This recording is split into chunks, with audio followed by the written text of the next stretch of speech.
Table, George Will again, Greta Van Susteren from Fox News, Arianna Huffington, head of the Huffington Post, David Stockman, former Reagan budget director, author of a new book called The Great Deformation, The Corruption of Capitalism in America, sparking a big debate, including with Paul Krugman of the New York Times. We're going to get into that in just a second. But, Paul, let me begin with you on these economic numbers, the jobs numbers that came out Friday. Only 88,000 jobs created last month. 500,000 people left the workforce. Is this a sign of one of these, another spring swoon? It could be. I mean, usual stuff. 1 month's numbers don't mean that much. A lot of noise in the data. It might be revised up and all that. But yeah, I mean, what people forget is two things. One is that we say we avoided the fiscal cliff, but to a large extent we did not. In fact, payroll taxes went up. We had a pretty big hit to working Americans' incomes starting in January. And the other thing is the sequester is starting to hit, and the businesses have already been making adjustments in anticipation of that. So, but we're actually pursuing a lot of fiscal austerity right now. You look at the CBO numbers on the cyclically adjusted budget balance, which is your best measure, and we've had basically a contraction of about 3% of GDP since 2011, which is bigger. That's more anti-stimulus than the stimulus ever was. We're doing a lot of contraction on the fiscal side, and you know, why should we be surprised if that shows up in an economic slowdown? I can see David Stockman itching already. I should say your book, and I want to try to get it right, 734 pages. But to sum it up, you believe basically everything that Washington has been doing since the crisis is hurting a lot more than helping, including these efforts by the Fed and others to stimulate the economy. Yeah, I think the machinery of government is massively failing, and that's the problem we face.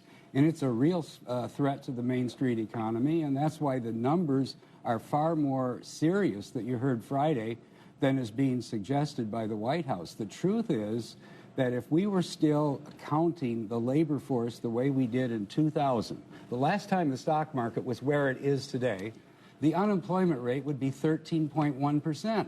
But we've had such a massive dropout of the labor force, and not from retirement. I know they keep saying that. It's not true.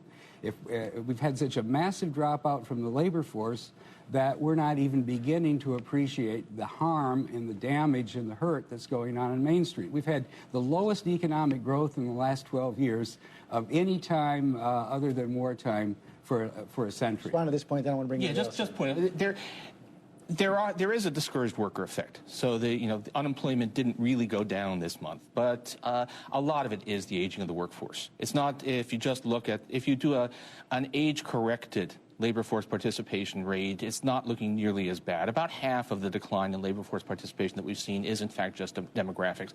This is a big problem with lots of stuff. The fact of the matter is, it's not just people hitting 65, but people often tend to retire before then. So the numbers are not that bad. This month is bad, but the numbers actually over the past year and a half have shown significant improvement once you correct for the demography. And George Will, the president will be dropping his budget into the middle of this, right now, and he is already facing some heat, as I talked to Dan Pfeiffer about, for including these cutbacks in Social Security and Medicare in his opening bid.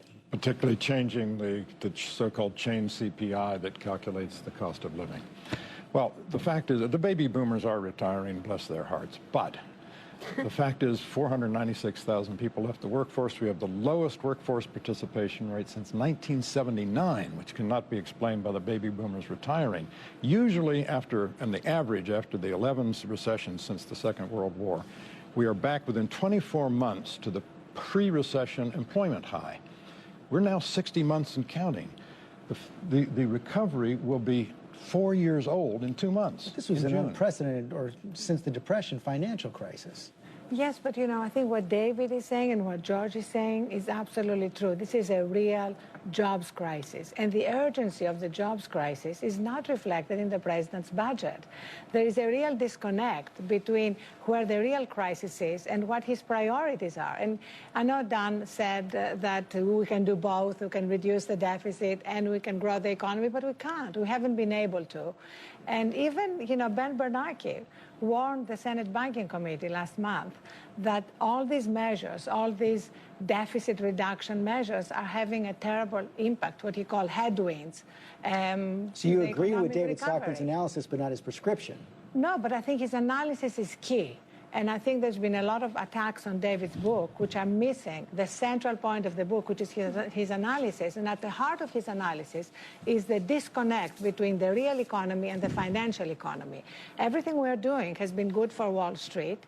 quantitative easing, all the stuff that the Fed is doing, but not good for Main Street. And that's really the heart of it. And you know, when the president announced that he's going to have this initiative to map the brain, I would love to see if that initiative can help us understand this disconnect in the way we are approaching these two issues. And you talk about the Main Street is that we're strangling small businesses. I mean, you know, no one's paying much attention to these small businesses. The regulations that are strangling them, some are laughable and silly, but they have a profound impact on the job creators, those who are making jobs. They can't afford to hire people to do them. There's been tons of work on this, and what's holding small business back is not regulations, it's the fact that they don't have sales. It's not all, it's some of it. It's some of it. There's no correlation. Looking across, you know, which parts of the economy do small businesses complain about regulations, which don't they? There's no correlation between that and actual job creation. Then they're making it up. Let me just ask Paul a question, then I'll bring you in. I just want to ask him one question, but is there one exception to that perhaps on the healthcare, where firms that are greater than 50 people have to pay more, and that don't you see some firms cutting off at 49? There might be, but you can't see that in the numbers. And the overwhelming fact of the matter... Well, if you talk to them, instead of looking at just numbers, why don't you sit down and talk to them? And if you actually talk to these people, and you go on and talk, a lot of them are struggling with this. They don't understand a lot of the things that happen to them. They don't understand a lot of things that happen in Washington. They're very cautious because they see a real dismal economy out there, and that does have an impact. If you actually talk to them, that's not what they say. I'd like to jump in here. You know, we can debate this regulatory issue forever. The thing is, the main thing we're doing is not working, and that is the serial bubble machine coming out of the Federal Reserve. Zero interest rates are basically crucifying the savers of America on a cross of ZERP, as I call it. It is not, all this money is not getting out of the canyons of Wall Street. It's going into Wall Street right back to as excess reserves on the balance sheet of the Fed. It allows speculators to borrow money for nothing overnight, and we get bubble after bubble after bubble, but it is doing nothing for the Main Street economy. But for that quantitative easing, wouldn't unemployment be higher today? Yeah, yes. I mean, the notion, just back up, you know, take away all that and say, you really think we should be raising interest rates with high unemployment? I think it's insane to have 0% interest rates when interest rates are the price of money, when our economy has massive amounts of debt built up over 3 decades. We don't need more debt, and debt isn't a good thing. I know we owe it to ourselves. Maybe we owe it to green Martians. Still, it is a burden on the people who owe it, whether it's government, whether it's households who are buried in credit cards or mortgages or whatever.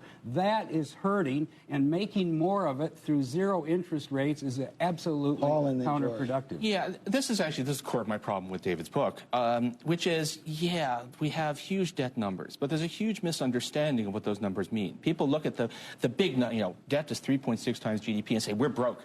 The country has been living beyond its means. We need to pull back. But that's not what it means. It's a little-known fact that America actually earns more on its investments overseas than it pays to foreigners, right? We're not deeply in hock to the rest of the world.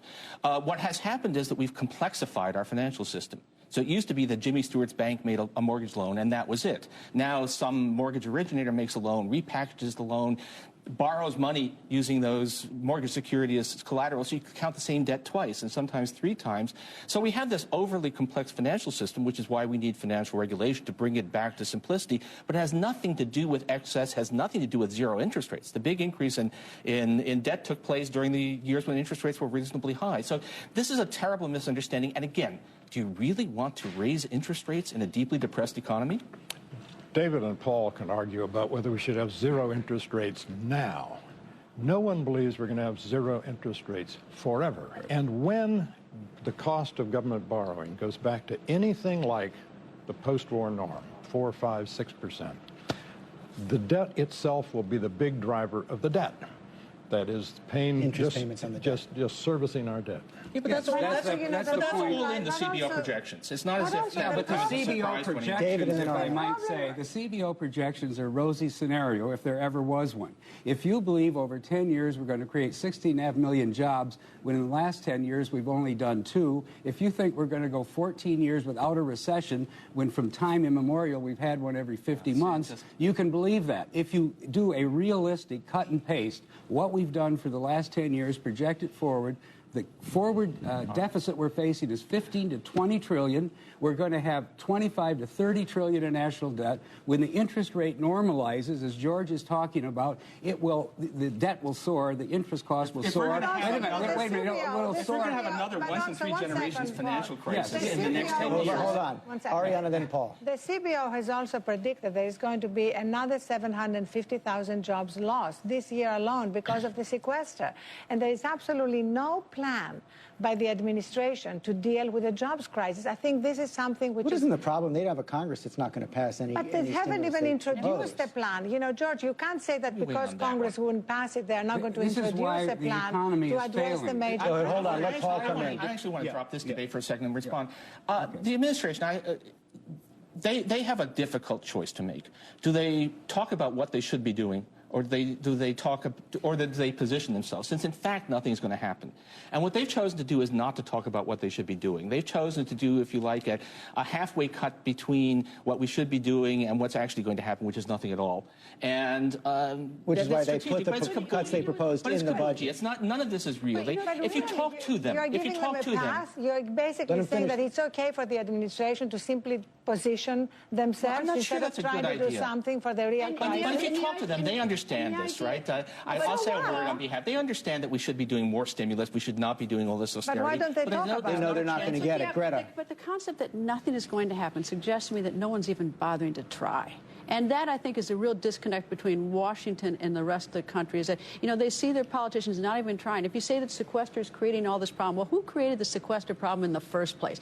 They did, because they didn't do their job. And what are they doing now? Most of them are on recess. They're not even taking care of a lot of the problems. So, you know, they created a lot of these problems. This happens to be their job, and they should at least be working towards fixing it. George, you heard. Hold on a second, David. They'll get nothing They ought to done try. They ought to because try. they're getting advice from some people that we need more stimulus.